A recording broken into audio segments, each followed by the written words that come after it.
Ngadega Cahayu yo.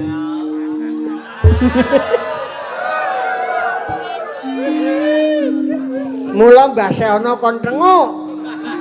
Tak kon tonton dhewe. Tak kon dadi obat nyamuk. Iya. Rasa meri. Pripun Mas Da? Hah? Pripun?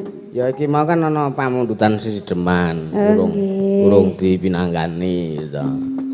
Ajeng tanglet kula niku. Takon piye? Jenengan ki remen coklat ta? Seneng. Yakin? Seneng wae, apa arep ngeki? Iya dong. Ya. Ini. Bilang sih. Makasih. Sing apik. Makasih sayang. Kiko tekan kemah tak kulkas. Engko belekke ya. Hah? Engko belekke. Oh, bajigur ora sida. Awake dhewe rasa ngrusui cah cilik. Kowe njaluk apa, Bu? Aku ora njaluk apa-apa kok, Le. Melu-melu. Ya wis kono. Tak meneng ya. Kesel aku. Lah iya. Mang Wiwiti Mas. Hah? Mang Wiwiti. Apa iki? Bawa Sideman to? Nggih. Iya. Wiwitane Ya gelem nyuara ta? gelem slendro ya. Ayo nek karo kuwi genah gelem nek karo mbokne moh. Lah pelok kula ki. Awi dong romane cah nom ki. Aku mbiyen ya ngono kok. Kandhane. Yo kek kowe. Ndirek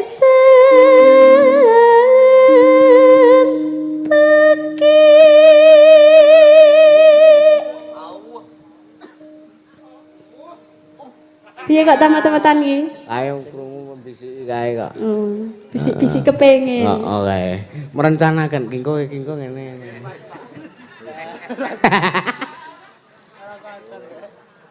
Kira. Pria bagus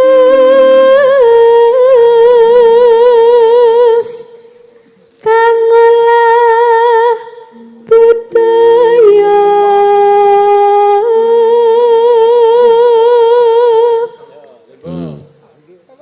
Yo. Aku e? Iya. Iya.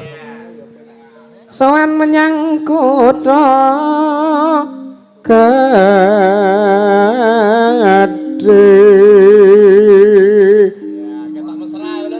Kutha mesra. Lah genah. Lah pripun to Mbak iki ngewel lho iki. Ngewel iki lah ngopo wong biasane ora ngewel lho kok. Ya mbak.